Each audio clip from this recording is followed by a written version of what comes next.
کہ آج کل کا جو انفلیشن کا دور ہے پاسبل نہیں ہے کہ ایک آدمی کمائے اور چار لوگ کھائیں.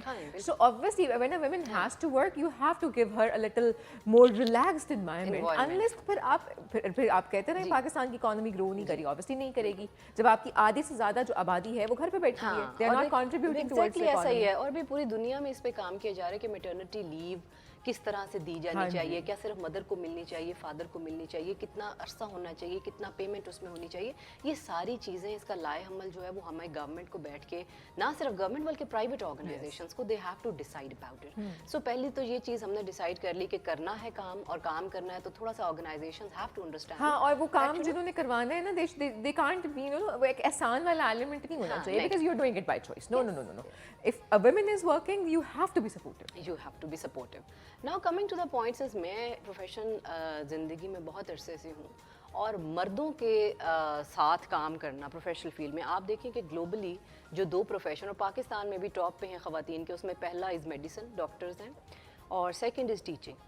تو یہ دو پروفیشنز ہیں, میڈیسن اینڈ ٹیچنگ. اب اس کے بعد جتنے پروفیشنز ہیں, اگر میں آپ کو بھی کنگریچولیٹ کروں اور اپنے آپ کو بھی کروں کہ we are among those professions which are not generally taken by yes. اور یہ اتنے پاپولر پروفیشنز نہیں ہیں. آپ میڈیا میں ہیں, میں بھی پبلک ریلیشننگ میں ہوں, میڈیا کمیونیکیشن.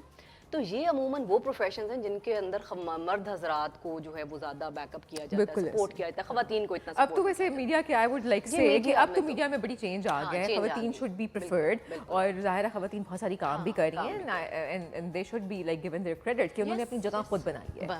مجھے یاد ہے when I was like in my early age, جب میں ایجوکیشن میں تھی, so my mother used to watch few female anchors, اور تب ایک چینل تھا after PTV نیا چینج آیا تھا تو ایک سے دو چینلز ہی تھے صرف اس وقت, and my mother used to watch those females and she was like oh my god یار اگر یہ کر سکتے ہیں تو why not you.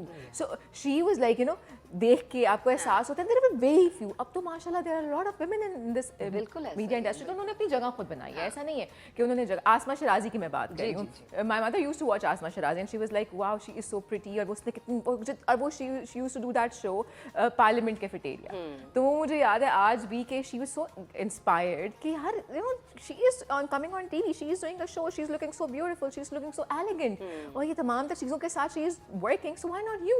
You can also work. بالکل ایسے, اور there is a lot of struggle and hard work behind the person who sits there. Because جو وہ خواتین تھی نا انہوں نے بہت محنت کی ہے ہمارے جیسی لڑکیوں کے آنے کے لیے, ایک ماحول کو تبدیل کرنا, چینج کرنا کہ خواتین وہاں پہ کام کریں. تب تو بالکل ہی نہیں تھا نا ماحول. there were very few women in the media industry and ان کو بھی بیچاریوں کو مرد بننا پڑتا تھا اس انڈسٹری. اور عموماً جو خواتین دیکھیں مینجمنٹ سائڈ پہ ہیں, not teaching and not medicine, management میں جنرل آپ psychology of man and woman دیکھیں تو women are better managers as compared to men.